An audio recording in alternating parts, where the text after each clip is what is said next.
Assalamualaikum warahmatullahi wabarakatuh. Halo teman-teman mahasiswa semuanya, senang sekali rasanya saya Nurul Firdausi Nuzula bisa menemani teman-teman semuanya dalam acara pembekalan KKN dari rumah. Pada sesi kali ini kita akan menyimak materi tentang etika bermedia sosial dalam pengabdian KKN. Pada sesi kali ini, saya tidak sendirian, saya ditemani Ibu Solhah. Assalamualaikum Ibu. Waalaikumsalam, Mbak Nurul. Sehat ya? Alhamdulillah, Ibu juga sangat cantik rupawan sepertinya ya. Oke, sebelum kita mulai sesinya, saya akan membacakan CV dari beliau. Nama beliau yaitu Ibu Solhah Mufrihah. Alamat beliau ada di Daleman 1 RT 4 RW 4 Desa Batu Sari, Kecamatan Sanggen, Kabupaten Demak, Provinsi Jawa Tengah. Riwayat pendidikan SDN 02 Tamang Gede Gemuh Kendal, SLTPN 1 Pegandon Kendal, SMAN 1 Kendal. Karya tulis beliau banyak sekali. Yang pertama ada penguatan tingkat partisipasi pemilihan dalam Pilkada Jawa Tengah dan mencari role model baru pendidikan pemilihan LPPM UIN Wali Songo 2017 dan masih banyak lagi tentunya.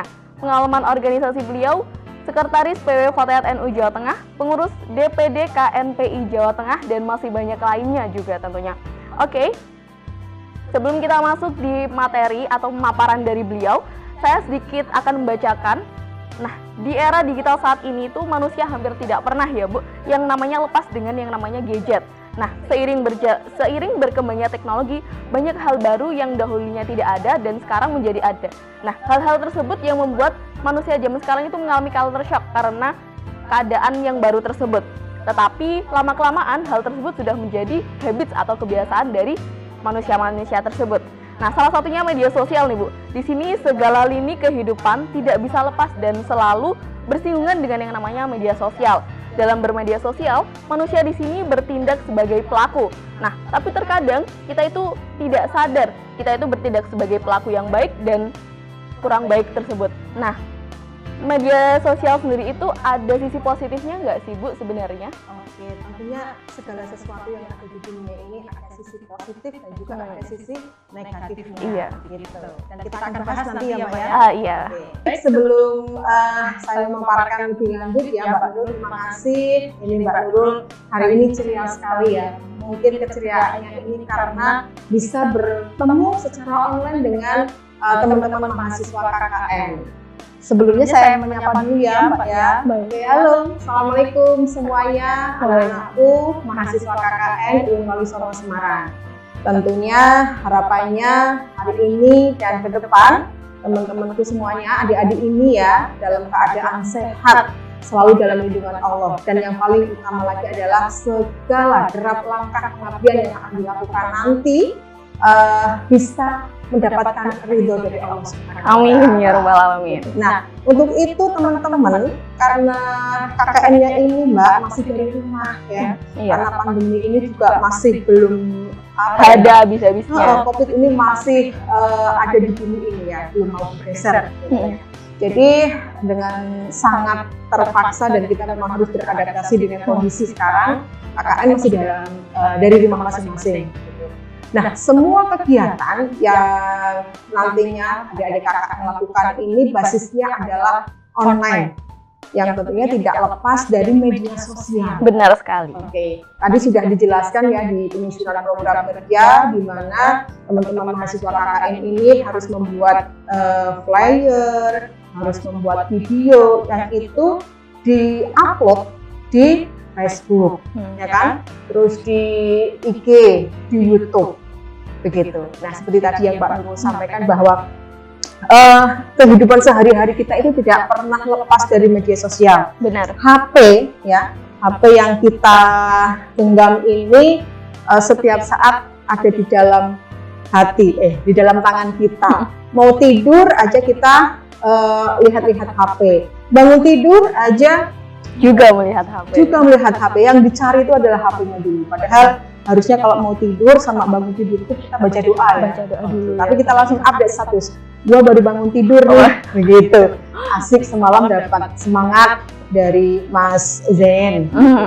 Itu ya. Jadi itu harus diperhatikan sekali. Nah, ke semua informasi, ke semua hal yang kita lakukan di media sosial itu tentunya ada etikanya, Mbak Nurul. Iya. Ada etika, ya. Jadi sebelum kita membahas, kita akan lebih lanjut mengetahui apa sih dampak positif dari penggunaan media sosial.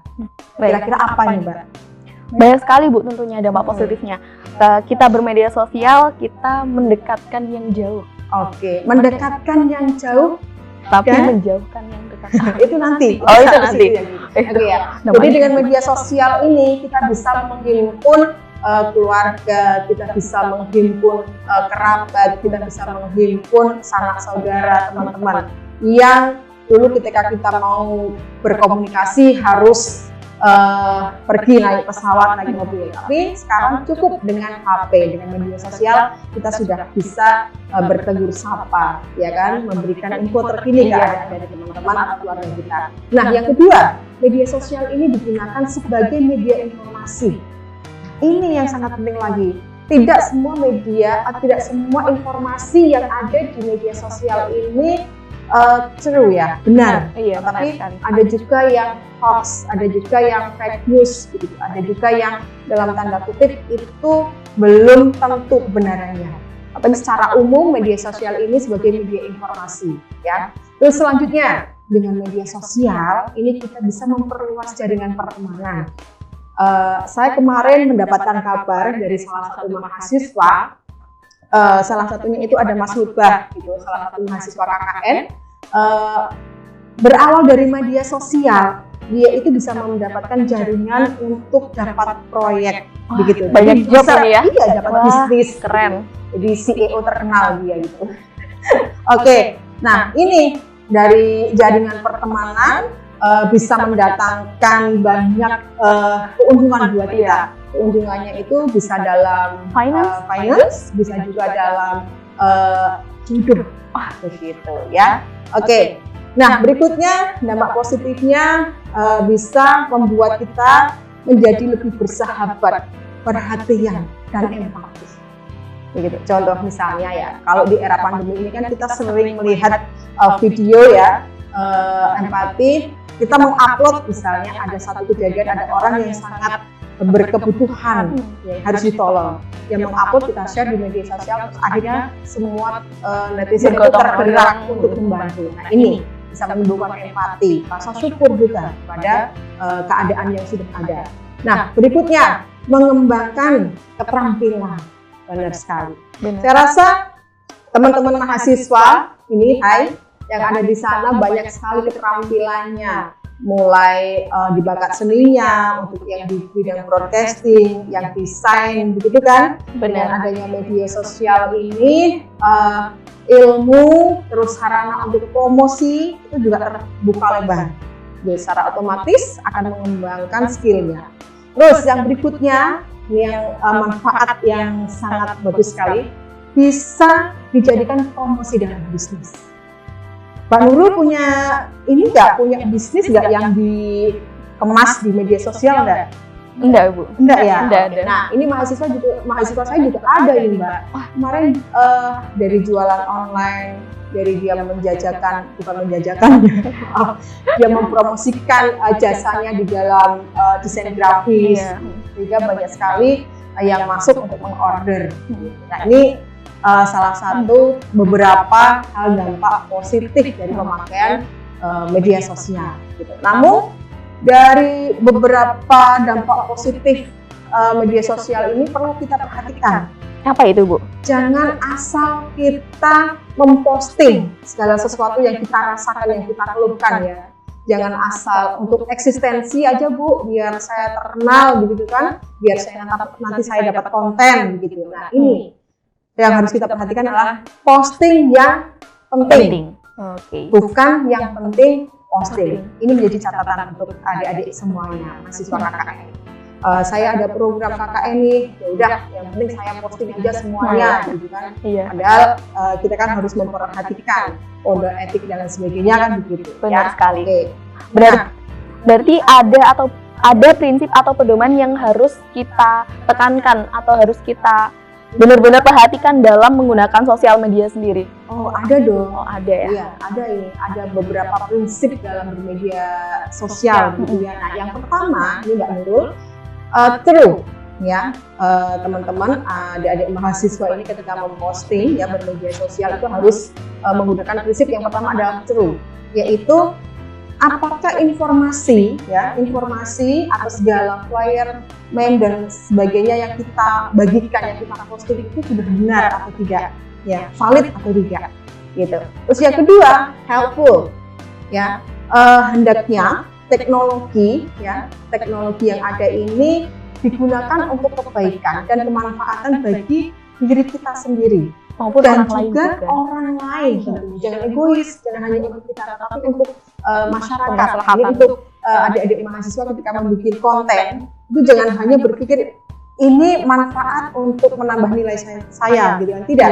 Tapi sejauh mana konten yang saya upload atau teknologi yang ada ini memberikan manfaat bagi masyarakat. Gitu. Benar Karena kan sekali. namanya pengabdian masyarakat kan.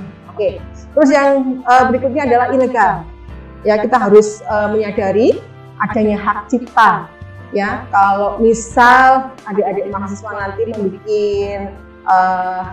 memposting baik itu tulisan dan sebagainya, ketika itu mensatu dari orang lain harus dicantumkan ya nama kreatornya siapa gitu, jangan asal langsung comot gitu ya Bu ya? gitu ya, Benar sekali. di repost gitu ya, dicantumkan ini adalah hasil karya ABC misalnya dan saya posting ulang gitu ya. Dan berikutnya prinsip bermedia sosial berikutnya adalah necessary. Necessary ini kita harus membuat skala prioritas Mbak Nurul. Jadi prioritaskan konten-konten yang akan dimuat ya. Jangan asal muat, jangan asal posting. Karena seperti yang kita ketahui, kalau nanti panjenengan sudah lulus mau melamar kerja, perusahaan itu selain menerima CV lamaran kita, mereka itu juga akan melihat media sosial kita. Jadi track record kita, apa yang kita posting selama ini juga akan dilihat oleh perusahaan. Kira-kira dia itu temperamen atau tidak, kira-kira dia itu radikal apa tidak, saya tidak merekrut gitu. Bukan hanya perusahaan loh, tapi calon mertua.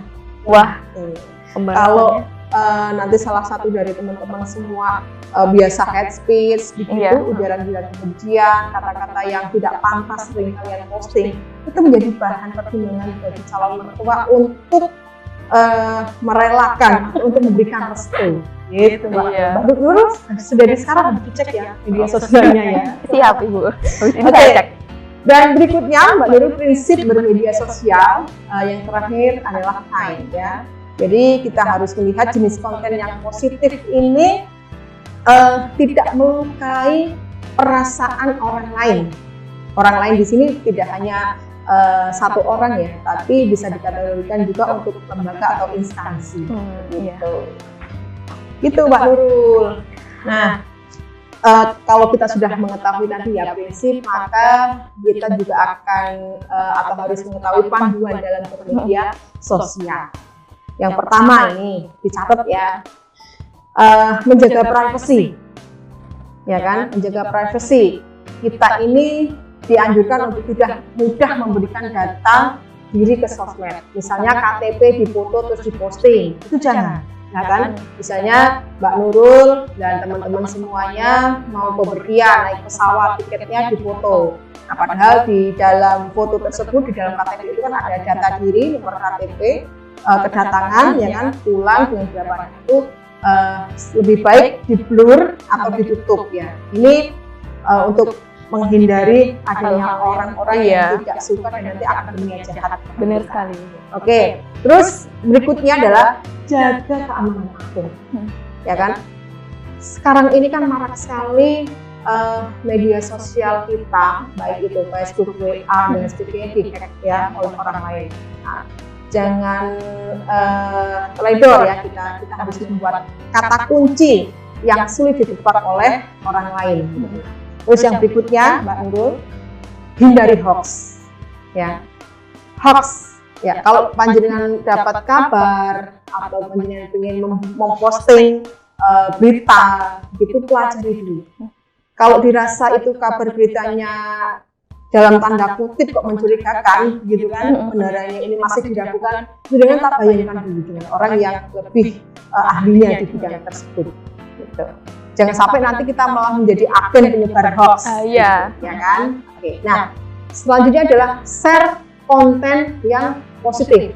Nah, ini saya rasa kalau untuk adik-adik mahasiswa KKN, besarnya pasti hal-hal yang positif dan bermanfaat untuk masyarakat, gitu ya. Terus yang selanjutnya adalah gunakan media sosial itu seperlunya saja. Iya, seperlunya aja sesuai dengan kebutuhan kita. Jangan apa-apa tergantung dengan media sosial. Iya. Benar banget Ibu. Lalu bagaimana kita mengetahui bahwasanya hal-hal tersebut itu sebenarnya termasuk konten yang merugikan diri kita sendiri? Oke, nah ini kalau kita mau mengetahui ya hal-hal yang itu bisa merugikan diri sendiri atau tidak, gitu kan? Iya. Ini kita harus melihat atau pantang dulu apa yang harus dilakukan, gitu ya, Mbak. Benar. Pertama, konten tersebut tidak memulai konflik atau tidak memicu konflik, gitu. Misalnya panjenengan posting yang kira-kira menyindir orang lain, ya kan? Yang bisa menyulut amarah orang lain. Jangan share konten yang memulai konflik tersebut. Terus yang kedua, itu jangan terlalu bersikap ekstrim, ya kan? Biasa saja, santai-santai saja, datar, gitu kan. Namanya jadi orang moderat, gitu kan, sesuai dengan kampus kita. Gitu. Nah, berikutnya berbagi foto dan tidak membagikan video yang tidak pantas, misalnya tadi pornografi, ya kan, bersifat kekerasan, baik kekerasan itu fisik, untuk perempuan dan anak dan sebagainya itu dihindarkan. Dan jangan menjelekkan orang lain, baik menyebut nama atau dengan tidak menyebut nama.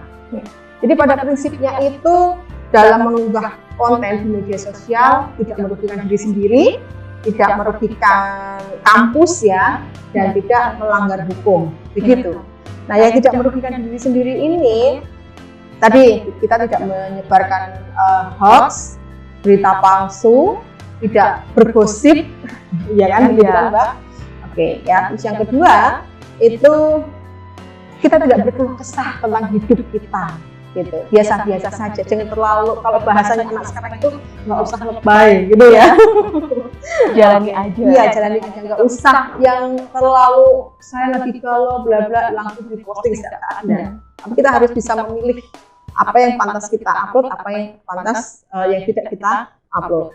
Nah, berikutnya tidak membuka aib dari diri kita, keluarga, saudara ataupun komunitas, ya. Dan tidak mengunggah konten kekerasan tadi. Oke, ya. Nah, apa sih yang kira-kira tidak merugikan kampus, gitu ya, atau hal-hal yang merugikan kampus? Kalau tadi kan untuk diri sendiri, iya, ini karena teman-teman mahasiswa ini kan masih di dalam naungan instansi begitu, maka sebaiknya kita dan adik-adik ini ketika mendapatkan sesuatu keadaan, ya sudah disampaikan aja ke DPR, tidak perlu berkeluh kesah mengenai kampus, gitu kan? Oke, dan tidak perlu berkeluh kesah tentang DPR, gitu kan? Kalau ada kabar-kabar yang langsung upload, enggak. Tapi sebaiknya langsung ditabayunkan, ditabayunkan kepada DPR atau kepada BPKKN. Kalau di sini berarti ada saya, ada Pak Kapus, Pak Riza, Pak Abdul Malik, begitu ya. Nah, baik itu terkait dengan fasilitas, baik itu terkait dengan bimbingan dan sebagainya, sampaikan saja kepada kami. Insya Allah nanti kami akan merespon, ya kan, 24 jam nanti akan kami respon. Baik. Dan yang jelas lagi, jangan menyebarkan informasi yang tidak benar. Itu tidak benar. Biasanya kan ada kabar-kabar dari mut gitu ya, dari orang lain ke orang lain tentang informasi KKN. Yang sebenarnya itu tidak jelas juga, tapi sudah sampai duluan. Nah, ini langsung ditabayunkan. Oke ya, tidak membuat berita hoax itu menjadi sangat penting. Baik Ibu, nah banyak sekali ya teman-teman tadi yang dijelaskan oleh Ibu Solhah, mulai dari pedoman atau prinsip yang akan kita gunakan pada saat kita bermedia sosial, ataupun bagaimana cara kita mengepost atau memposting konten-konten yang kaitannya itu tentang KKN kita, apa saja hal-hal yang harus kita batasi seperti itu ya. Mungkin sebelum kita tutup ini Bu, ada closing statement dari Ibu untuk teman-teman KKN dari rumah. Oke. Yang paling penting lagi untuk adik-adik KKN ya, sebelum panjenengan semua itu memposting konten, baik itu flyer, tulisan dan sebagainya, terlebih dahulu ada 3 hal yang perlu diperhatikan. Yang pertama, tanyakan apakah unggahan hal yang posting itu akan merugikan diri saya sendiri, ataukah itu merugikan untuk kampus, begitu. Nah itu ditanyakan dulu. Dan apakah yang saya posting ini nanti akan melanggar hukum? Intinya cek, pikirkan matang-matang, gitu ya. Apa yang bisa saya berikan kemanfaatannya bagi seluruh masyarakat ini terhadap apa yang saya posting. Jari ini, satu jari dengan klik di HP ini usahakan jangan sampai menimbulkan track record yang jelek. Masa depan kita ini bisa dilihat dari apa yang panjenengan posting pada hari. Tergantung pilihan kita. Kita mau dilihat ya untuk di masa datang dengan track record sejarah yang baik atau yang buruk. Monggo. Begitu. Baik. Kalau dulu itu terkenal mulutmu harimaumu, kalau sekarang Apa itu Ibu? jarimu ini harimau. Wah, Gitu. iya. Maka bijaklah dalam bermedia sosial. Oke Ibu, terima kasih atas closing statement-nya. Sama-sama. Terima kasih atas penjelasannya. Sangat bermanfaat sekali buat kita semua. Terima kasih untuk teman-teman yang sudah menyimak dari awal sampai akhir. Jika ada pertanyaan, kalian bisa tonton kembali video sebelumnya ataupun kita rewind lagi. Oke, terima kasih. Stay happy, stay healthy. Akhir kata dari saya, wassalamualaikum warahmatullahi wabarakatuh.